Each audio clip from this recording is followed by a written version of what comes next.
আমরা ছোট থেকে শুনে এসেছি যে ভূতের মুখে নাকি রাম নাম বের হয় না, কিন্তু জানো বন্ধুরা, আজকাল ভূতের মুখে রাম নাম বের হয়। কি আমার কথায় বিশ্বাস হচ্ছে না? বিশ্বাস যদি না হয় ভিডিওটা মন দিয়ে দেখো যে ভূতের মুখে রাম নাম। ঠিক আছে, তো চলো ভিডিওটাকে দেখে নাও। আরজি কর মামলার খাতা খুলেছে বলে সত্যি সবাই খুব খুশি, আমিও প্রচুর খুশি।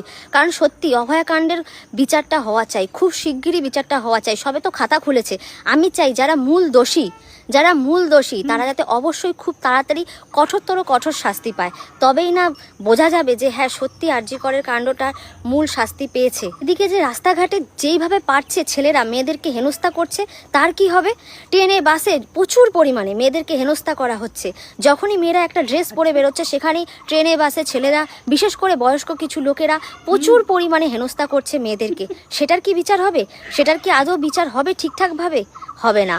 অগ্নিমিত্রা পাল সে বলেছে মেয়েরা এখন যে কোনো ড্রেস পরতে পারবে, যা কোনো খাবার খেতে পারবে, যেভাবে খুশি যখন খুশি রাস্তায় বেরোতে পারবে। এই কথাটা বলার পরে কিছু ছেলেরা এখন যে বলছে মেয়েরা বিকিনি পরে ঘর থেকে বেরোবে, মেয়েরা ব্লাউজ পরে ঘর থেকে বেরোবে, তার কি আদৌ বিচার হবে?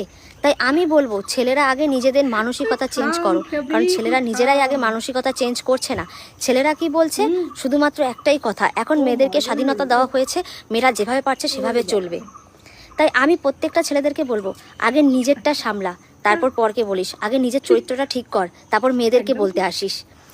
ছেলেরা যখন শুধু একটা গেঞ্জি, একটা লুঙ্গি বা একটা ছোট একটা প্যান্ট পরে ঘুরে বেড়ায়, তখন কি মেয়েরা কি বলে এ বাবা ছেলেটা কি পরে বেরিয়েছে? বা মেয়েরা কি সেখানে কি খারাপ কোনো কটূক্তি করে না? কিন্তু ছেলেরা এসে মেয়েদের পোস্টে খারাপ কটূক্তি করে যায়, বাজে থেকে বাজে কথা বলে যায়।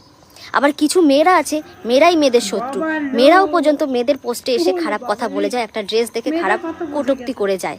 কিন্তু কোনো ছেলেরা ছেলেদেরকে কটূক্তি করে না, বা কোনো মেয়েরাও ছেলেদেরকে কটূক্তি করে না। এটাই হচ্ছে সমাজ। তাই সবার আগে বলবো, নিজের মানসিকতা চেঞ্জ করো। পরিবর্তন হতেই থাকবে, কিন্তু মানসিকতা চেঞ্জ না করলে যতই পরিবর্তন হোক না কেন কোনো কিছু হবে না। বুঝতে পারলে? যাই হোক না কেন, আমাদের চাবড়া গাছের পেতনিটা এবার লাইনে এসেছে। ঠিক আছে, দুদিন আগে মায়ের হয়ে কথা বলছিল।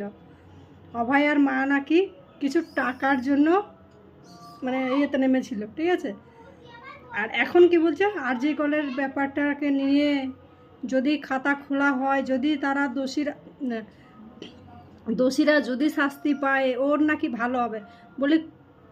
ঠিক আছে, তো আগেও একটা ছাঁদরা যদি মাগিয়েছিলিস আর এখনও আছিস। ঠিক আছে, তোরা হচ্ছিস গিরগিটির দল, গিরগিটি বলে না, গিরগিটির দল হচ্ছিস তোরা।